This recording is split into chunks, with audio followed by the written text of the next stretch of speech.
दोस्तों, स्वागत है आपका ए आज़ाद कॉन्सेप्ट यूट्यूब चैनल पर। आज हम पीसीएस आरओ के महत्वपूर्ण जीएस के प्रश्नों के बारे में बात करेंगे, जो हर विषय से दो क्वेश्चनों को लिया गया है, जिनको डिटेल से डिस्कस करेंगे। पहला प्रश्न है, भारत के कितने राज्यों से होकर कर्क रेखा गुजरती है?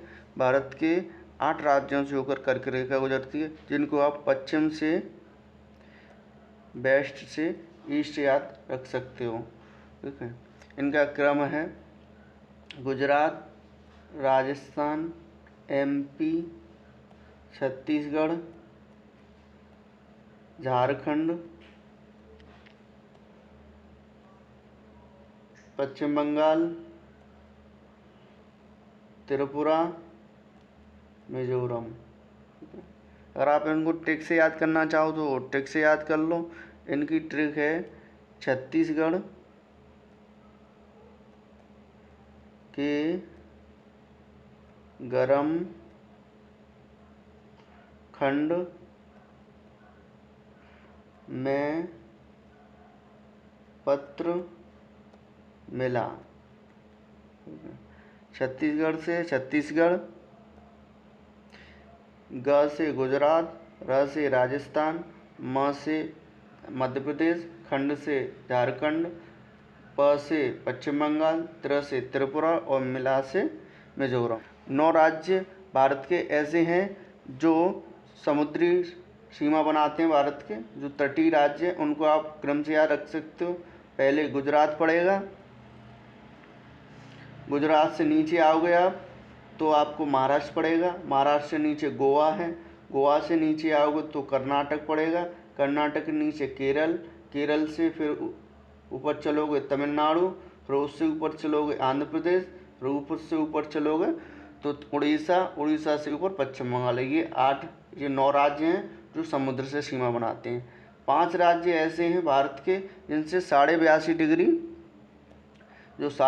डिग्री जो देशांतर है, जिसको भारत का मानक समय माना गया है, वह गुजरता है। इसको आप मौका से याद रख सकते हो, MOUCA।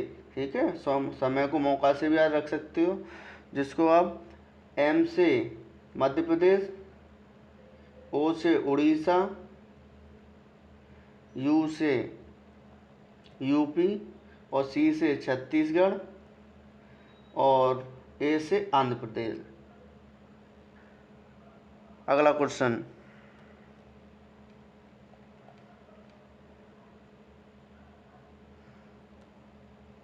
नौ डिग्री चैनल किसको अलग करता है? 9 डिग्री चैनल है ना, वो लक्षद्वीप को मिनिकॉय से अलग करता है। 9 डिग्री चैनल लक्षद्वीप को मिनिकॉय से अलग करता है। 8 डिग्री चैनल मिनिकॉय को मालदीव से अलग करता है। 8 डिग्री चैनल मिनिकॉय को मालदीव से अलग करता है।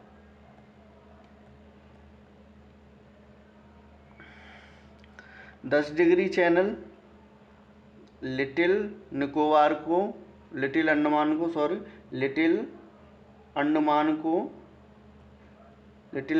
को कार निकोबार से अलग करता है। कार निकोबार से अलग करता है। अगला क्वेश्चन,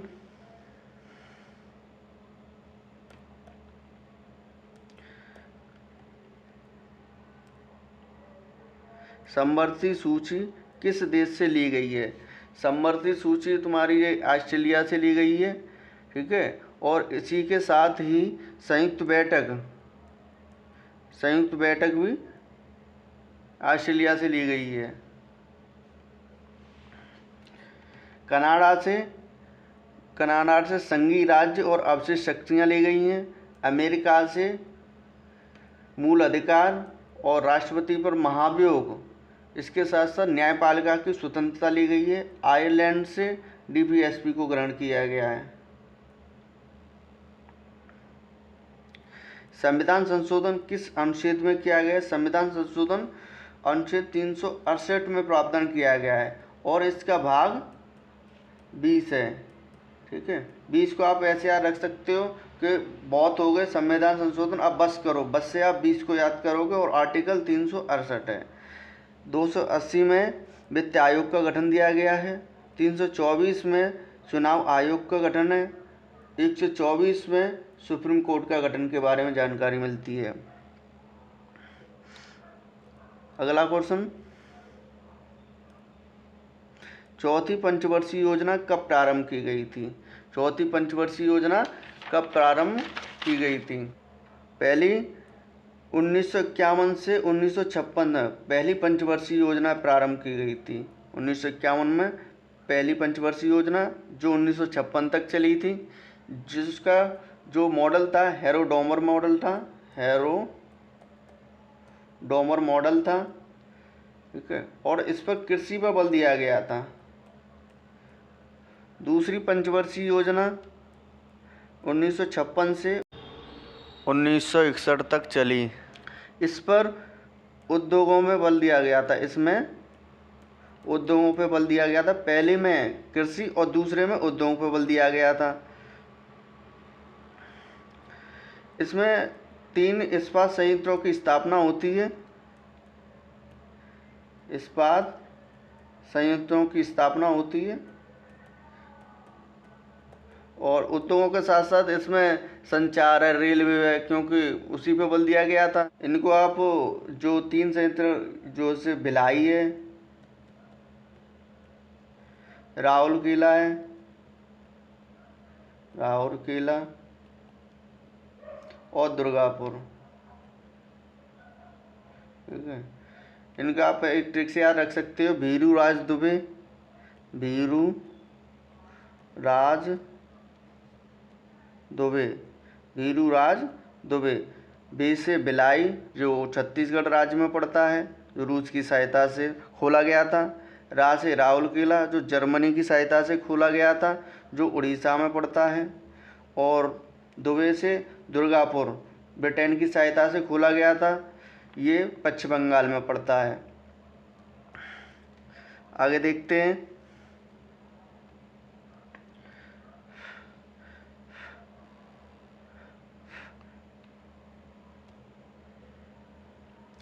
दूसरी पंचवर्षीय योजना में ही परमाणु ऊर्जा आयोग की स्थापना होती है। परमाणु ऊर्जा आयोग की स्थापना होती है, ठीक है, और जो इसके अध्यक्ष थे होमी जहांगीर भाभा थे। तीसरी पंचवर्षीय योजना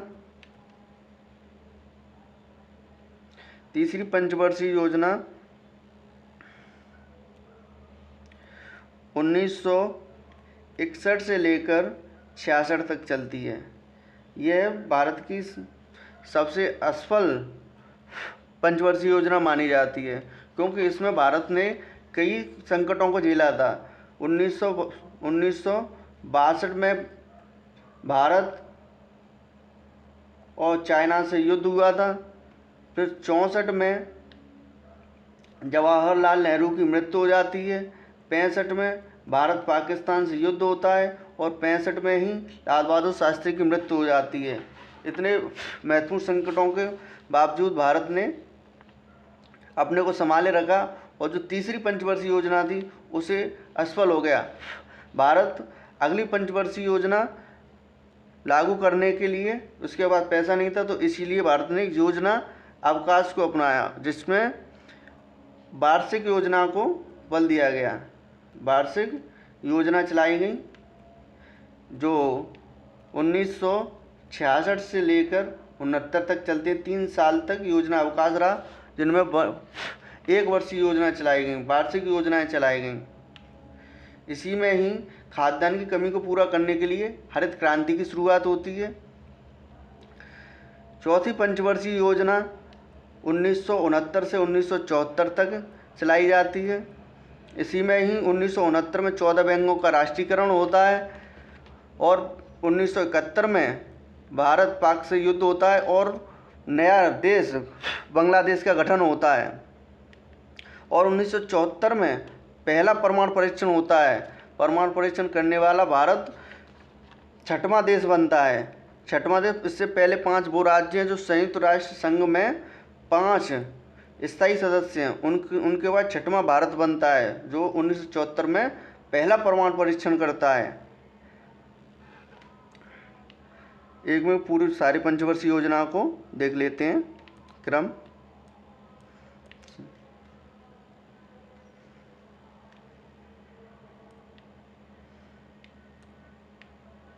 ये चौथी हो गई। पांचवी पंचवर्षीय योजना 1974 से लेके इसका कार्यकाल 79 तक चलना चाहिए था, लेकिन जनता पार्टी की सरकार बन जाती है तो इसको एक साल पहले ही समाप्त कर दिया जाता है, 1978 में समाप्त कर दिया जाता है। और छठवीं पंचवर्षीय योजना जिसका कार्यकाल 78 से 83 होना चाहिए था, लेकिन 2 वर्ष ही चलती है। छठवीं पंचवर्षीय योजना 2 वर्ष ही चलती है, जिसको समाप्त करके 1980 में कांग्रेस पार्टी छठवीं पंचवर्षीय योजना को दोबारा शुरू करती है, और इसको छठवीं पंचवर्षीय योजना को रोलिंग प्लान कहा जाता है। ठीक है, 1978 से 1980 तक जो पंचवर्षीय योजना चली थी उसे रोलिंग प्लान कहा जाता है। यह 2 वर्ष ही चली, क्योंकि जनता पार्टी सरकार 2 वर्ष ही रही, 78 में 80 में, फिर कांग्रेस की सरकार आ जाती है, इसको चेंज करके 1980 में छठवीं पंचवर्षीय योजना को शुरू करती है। ये चौथी पंचवर्षीय योजना हो गई। पांचवी पंचवर्षीय योजना 74 से 1974 से 78 तक चली। छठवीं पंचवर्षीय योजना 1980 से 85 तक चली, और सातवीं पंचवर्षीय योजना 1985 से 90 तक चली। इसके बाद फिर भारत पर एक आर्थिक संकट आता है, फिर 2 साल तक योजना अवकाश चलता है। 1990 से 92 तक 2 साल तक योजना अवकाश रहता है। इसमें भी वार्षिक योजनाएं चलाई जाती हैं, और 1991 में ही भारत LPG सुधार लेके आता है, जिसमें लिबरलाइजेशन, प्राइवेटाइजेशन और ग्लोबलाइजेशन, जिसको LPG सुधार के नाम से जाना जाता है। फिर 1992 में 8वीं पंचवर्षीय योजना शुरू की जाती है, जिसका कार्यकाल 97 तक, ठीक है, 97 तक चलता है। 8वीं पंचवर्षीय योजना का कार्यकाल 1992 से 97 तक है। इसको आप ऐसे याद रख सकते हो कि 2008 में से 2000 में से 8 को माइनस करोगे तो 1992 आएगा। तो 8वीं पंचवर्षीय योजना का कार्यकाल 1992 है। 92 से 97 तक तो 8वीं पंचवर्षीय योजना हो गई, और 97 से 2002 तक 9वीं पंचवर्षीय योजना हो गई। 10वीं पंचवर्षीय योजना का कार्यकाल 2002 से 7 तक हो गया, और 11वीं पंचवर्षीय योजना का कार्यकाल 2007 से लेकर 2012 तक है, और 12वीं पंचवर्षीय योजना का कार्यकाल 2012 से 2017 तक है। इसके बाद पंचवर्षीय योजनाओं को शुरू करना समाप्त कर दिया गया। इसके स्थान पर भारत सरकार एक 15 साल का, 7 साल का और 3 साल का योजना प्लान लेके आती है। आगे के प्रश्नों को डिस्कस करते हैं।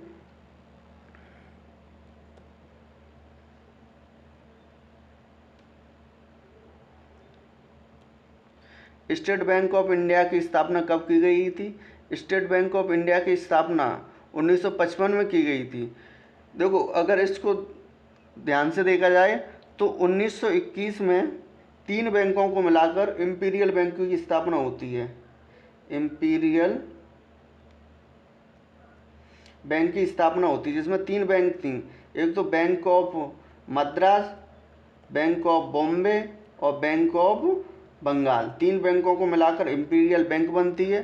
फिर 1955 में गोरेवाला की समिति की सिफारिश पर इसी को इंपीरियल बैंक का नाम चेंज करके स्टेट बैंक ऑफ इंडिया रख दिया जाता है, और 1955 में ही राष्ट्रीयकरण कर दिया जाता है स्टेट बैंक ऑफ इंडिया का। 1949 में RBI का राष्ट्रीयकरण होता है। 1952 में समुदाय विकास कार्यक्रम की स्थापना होती है। 1974 में परमाणु परीक्षण किया जाता है, भारत के द्वारा पहला परमाणु परीक्षण किया जाता है। 1992 में सेबी की स्थापना होती है। आगे का क्वेश्चन देखते हैं।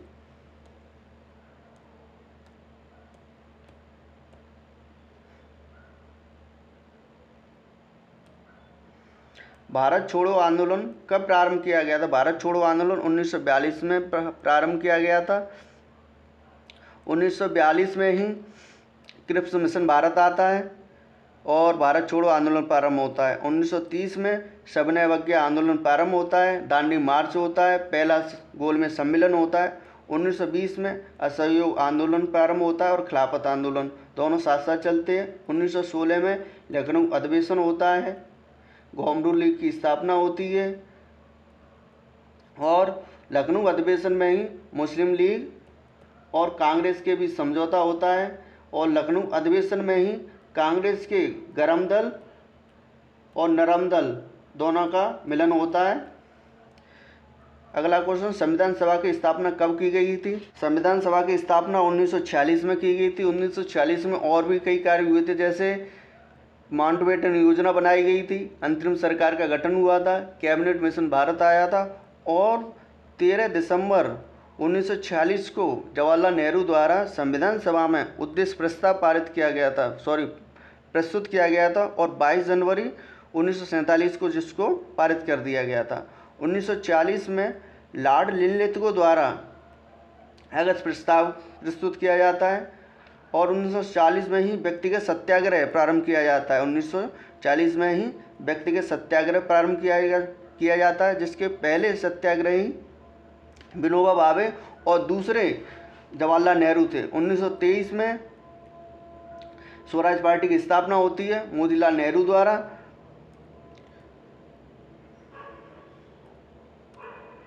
1928 में नेहरू रिपोर्ट बनाई जाती है और साइमन कमीशन भारत आता है। जजिया कर कब समाप्त कर दिया गया? जजिया कर को अकबर ने समाप्त किया था और ये लगाया था भारत में जो मोहम्मद बिन कासिम था उसने सबसे पहले 712 ईस्वी में लगाया था और ये चलते चलते 1564 में अकबर ने समाप्त कर दिया था और अकबर ने समाप्त करने के बाद 1679 में औरंगजेब इसे फिर स्टार्ट कर देता है। 1556 में पानीपत का द्वितीय युद्ध होता है, हेमू और अकबर के बीच होता है, जिसमें हेमू हार जाता है। 1562 ईस्वी में अकबर दास प्रथा को समाप्त कर देता है। 63 में तीर्थकर को समाप्त कर देता है। 1576 में हल्दी घाटी का युद्ध होता है, राणा प्रताप और अकबर के बीच होता है यह, जिसमें अकबर विजयी होता है। चौसा का युद्ध 1539 में होता है, चौसा का युद्ध 1539 में और कन्नौज एवं बिलग्राम का युद्ध 1540 में। दोनों युद्ध हुमायूं और शेरशाह सूरी के बीच होते हैं। दोनों युद्धों में हुमायूं हार जाता है और शेरशाह सूरी जीत जाता है। 1540 में कन्नौज के युद्ध में शेरशाह सूरी जीतने के बाद सूरी वंश की स्थापना करता है। सूरी वंश की स्थापना करने के बाद 1545 तक शासन करता है और 45 में ही कलिंजर के युद्ध में बारूद का गोला पड़ने से इसकी मृत्यु हो जाती है। 1526 में पानीपत का प्रथम युद्ध होता है बाबर और इब्राहिम लोदी के साथ। इब्राहिम लोदी हार जाता है, बाबर जीत जाता है।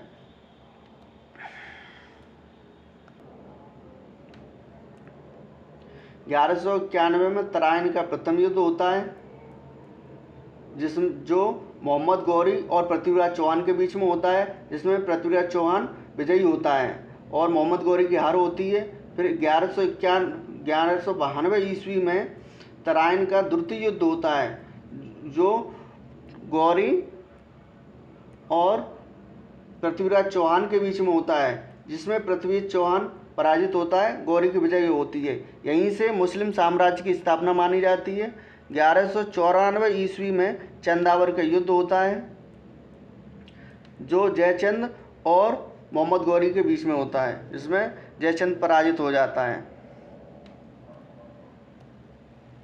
इतनी क्वेश्चन है दोस्तों, धन्यवाद। अगर क्वेश्चन अच्छे लगे हों तो लाइक एंड सब्सक्राइब जरूर करें।